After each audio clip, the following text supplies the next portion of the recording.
ஜப்பானின் யசியோ நகரில் சாலையில் ஏற்பட்ட திடீர் பள்ளத்தில் ஒரு பெரிய ட்ரக் லாரியே விழுந்துள்ளது. பாதி லாரியை வெளியே எடுத்துவிட்ட போதிலும் அதன் 74 வயது ஓட்டுநர் இன்னமும் பள்ளத்தினுள் சிக்கியுள்ளார். அவரை தேடும் பணிகள் 3வது இரவை தாண்டியுள்ள நிலையில் அவர் உயிருடன் வருவார் என்ற நம்பிக்கை மெல்ல மங்கி வருகிறது. செவ்வாய்க்கிழமை மதியம் 1 மணியில் இருந்து அவர் தொடர்பில்லை என்பதே அதற்கு காரணம்.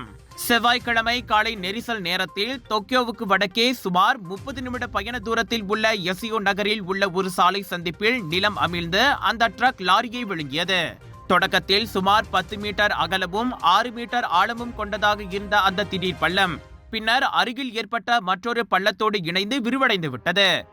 பள்ளத்தை சுற்றிலும் நில அமைப்பு நிலையற்றதாக இருப்பதால் மீட்பு பணிகள் பாதிக்கப்பட்டுள்ளன. போதாத குறைக்கு தண்ணீரும் உள்ளே புகுந்து விட்டது. இந்நிலையில் அம்முதியவரை மீட்கும் பணிகள் மேலும் தடைபடாதிருக்க உள்ளூர் வாசிகள் நீர் பயன்பாட்டை கட்டுப்படுத்துமாறு கேட்டுக் கொள்ளப்பட்டுள்ளனர்.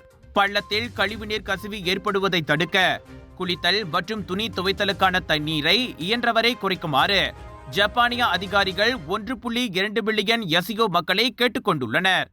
அப்பகுதியில் குறிப்பிட்ட அளவு கழிவுநீர் சேகரிக்கப்பட்டு பக்கத்தில் உள்ள ஆற்றில் விடப்பட்டுள்ளது. கடினமே என்றாலும் யசியோ மக்களின் ஒத்துழைப்புடன் ட்ரக் ஓட்டுநரை எப்படியாவது மீட்டுவிட மீட்பு குழுவினர் இரவு பகலாக போராடி வருகின்றனர். விலையோ மலிவு, செலவோ குறைவு, தரமோ உயர்வு, மனமோ நிறைவு. மக்களின் தேர்வு என்ரிகோஸ் முழு ஆடை சத்துள்ள பால்மாவு.